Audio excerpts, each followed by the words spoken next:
Hola, mi nombre es Raquel Fernández Flores y hoy les hablaré sobre gametogénesis, ciclo ovárico y fecundación. Este tema es el origen de la embriología y sin duda mi tema favorito, ya que me hizo que esta clase me gustara. Todo comienza con la fecundación. Todo comienza con la fecundación, cuando un espermatozoide se une a un ovocito para formar un cigoto. Los gametos derivan de las células germinales primordiales a las cuales nos referiremos como CGP. Estas células aparecen en el epiblasto durante la segunda semana del desarrollo embrionario y luego migran hacia el saco vitelino. Las células germinales primordiales se desplazan hacia las gónadas en desarrollo, ovocitos o testículos, entre la cuarta y sexta semana de gestación. Una vez que llegan, se preparan e inician el proceso de gametogénesis, que incluye mitosis, meiosis y citodiferenciación. A veces estas células germinales primordiales pueden desviarse de su camino durante la migración y en vez de llegar a las gónadas, se quedan en sitios inadecuados. Teratomas son un tipo de tumor que contienen los tejidos de las 3 capas germinales embrionarias. Estos tumores pueden ser benignos o malignos y pueden contener una variedad de tejidos, como pelo, dientes, huesos y otros. Se clasifican como teratomas maduros o inmaduros según la madurez de las células y tejidos que los componen. Hablaré un poco sobre la teoría cromosómica de la herencia. Los humanos tenemos 46 cromosomas en total, organizados en 23 pares, donde uno de ellos determina el sexo, XX en mujeres y XY en hombres. Durante la formación de gametos es esencial que cada gameto tenga solo 23 cromosomas para unirse. El cigoto vuelve a tener 46. La mitosis es el proceso por el cual una célula se divide en 2 células hijas genéticamente idénticas.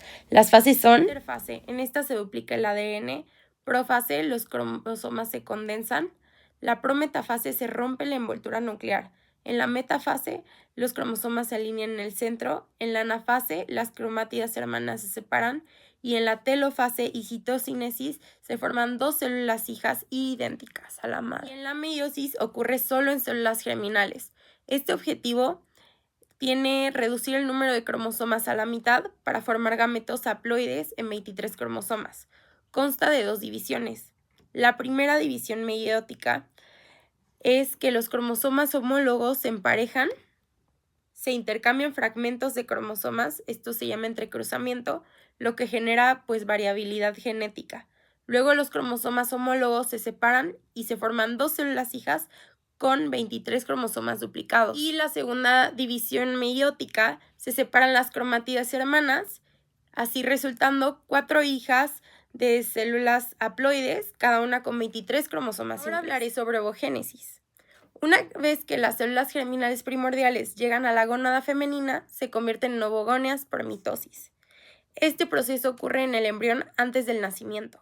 Alrededor del tercer mes de gestación, algunas ovogonias comienzan a convertirse en ovocitos primarios, los cuales entran en la profase de la primera división meiótica. Pero aquí viene lo interesante. Se detienen en esta fase y pueden permanecer así durante décadas hasta que ocurre la ovulación. Durante el desarrollo fetal, las ovogonias aumentan en número rápidamente. Al momento del nacimiento ya no hay ovogonias, solo ovocitos primarios en profase 1, rodeados por células epiteliales planas que forman el folículo primordial. A medida que esta niña crece, muchos de estos ovocitos también sufren atresia. Al llegar a la pubertad se quedan alrededor de 400,000 ovocitos primarios, pero solo 400 o 500 serán ovulados durante toda la vida fértil. Es por eso que hay muchos casos de infertilidad, ya que con los que naces son con los que te quedas. Hacia la pubertad, algunos folículos primordiales se activan y comienzan a madurar. El ovocito primario pasa del diploteno de la profase 1 a fases más avanzadas dentro de un folículo que cambia de forma. Primero el folículo primordial, luego este folículo en crecimiento con células cúbicas y después el folículo vesicular o antral, con el espacio lleno de líquido llamado antro. Y finalmente el folículo de Graf, que es el más grande y maduro. Este proceso dura aproximadamente 3 meses. Cuando el folículo de Graf está listo, ocurre un pico de hormona luteinizante LH que provoca la ovulación. El ovocito primario completa la primera división meiótica, se generan 2 células, una grande llamada ovocito secundario y una pequeña llamada primer cuerpo polar. El ovocito secundario entra en la segunda división meiótica, pero se detiene en la metafase 2. Segunda división solo se completa si el ovocito es fecundado por un espermatozoide. Ahora hablaré un poco sobre la espermatogénesis. Desde el nacimiento, las células germinales primordiales se encuentran en los testículos inmaduros.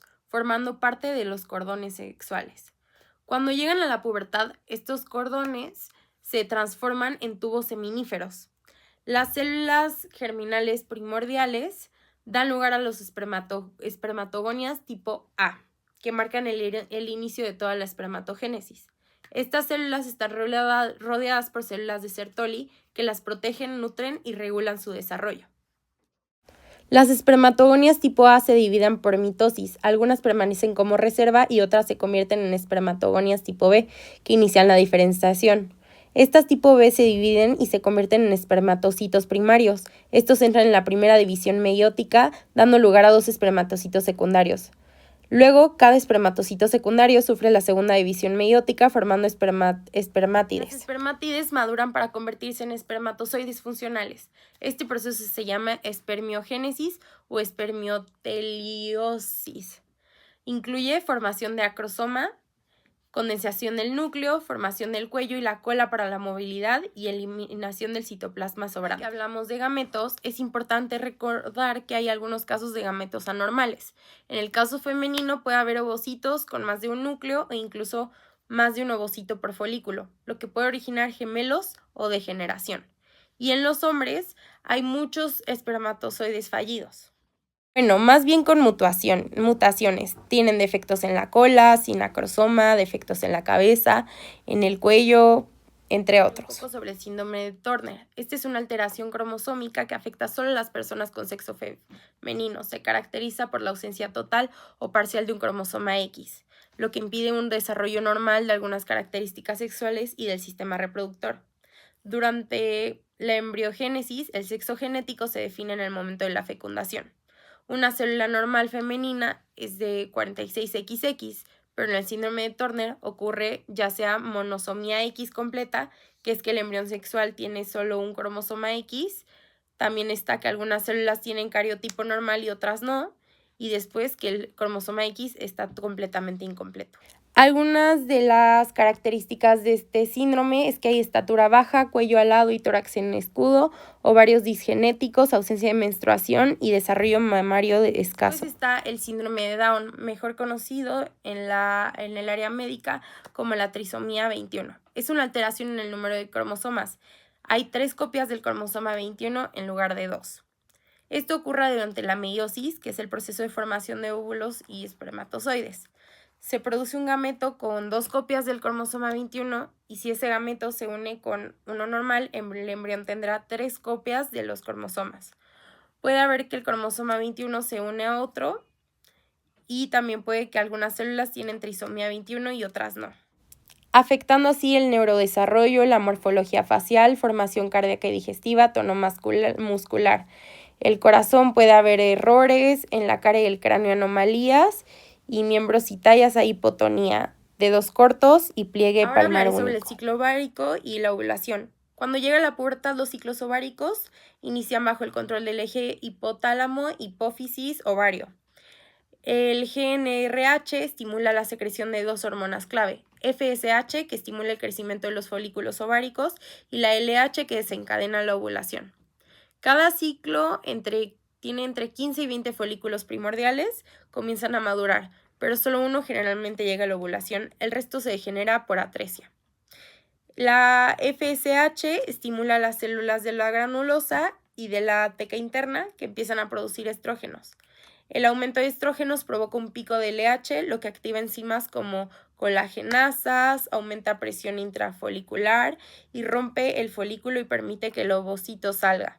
Eso es más que nada la ovulación. Durante la ovulación, el folículo roto se transforma en el cuerpo lúteo, formando por células lutinizadas que producen progesterona para preparar el útero, estrógenos. Si no hay fecundación, el cuerpo lúteo se convierte en un cuerpo blanco y se detiene la producción hormonal. Si es que sí hay fecundación, el cuerpo lúteo se mantiene como cuerpo lúteo del embarazo, ayudando por la hormona gonadotropina coriónica humana, HCG.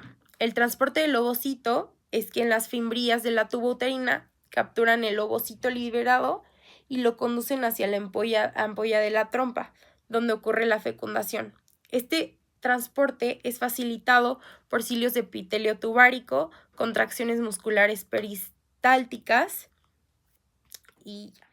La fecundación tiene fases claves. Fase 1 es la penetración de la corona radiada. Solo 300 a 500 espermas llegan al sitio de fecundación. Solo uno penetra la corona radiada, ayudando por enzimas del acrosoma. La fase 2 es la penetración de la zona pelúcida. El espermatozoide se une con proteínas específicas como ZP3. Se libera la reacción acrosómica que libera enzimas, acrosina y tripsina, para atravesar la zona pelúcida. Después está la fusión de membranas, en la que el esperma y el ovocito fusionan sus membranas celulares. La cabeza y cola del espermatozoide entran, pero su membrana se queda atrás. Esto desencadena la activación del ovocito.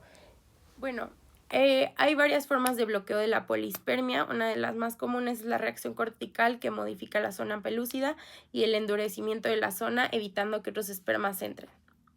Bueno, después de la fecundación, el ovocito completa su segunda división meiótica y forma un ovocito definitivo y un segundo cuerpo polar. Se forman dos pronúcleos, masculino y femenino, se fusionan y se organizan el material genético y bueno, así se forma el cigoto bicelular. Ya que se forma el cigoto, empieza a dividirse por mitosis sin aumentar de tamaño. Estas células resultantes se llaman blastómeras. Las células se compactan, las internas forman la masa celular interna y las externas el trofoblasto. El blastocisto se forma, tiene una masa celular interna, que será el futuro embrión, una cavidad central llamada blastocele y una capa externa de células, el trofoblasto. Dentro del blastocisto, las células de la masa interna se diferencian en epiblasto, que da origen a las capas del embrión, y el hipoblasto participa en la formación del saco vitelino y endodermo extraembrionario. La implantación en el útero ocurre alrededor del día 6 en la porción media de la pared posterior del útero.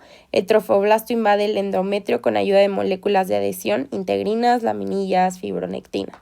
El útero debe estar en fase secretoria del ciclo endometrial bajo el efecto de la progesterona del cuerpo lúteo. Bueno, el útero tiene ciertas capas: el endometrio, que es la capa interna y mucosa, miometrio, músculo liso grueso, perimetrio, que es la capa serosa externa.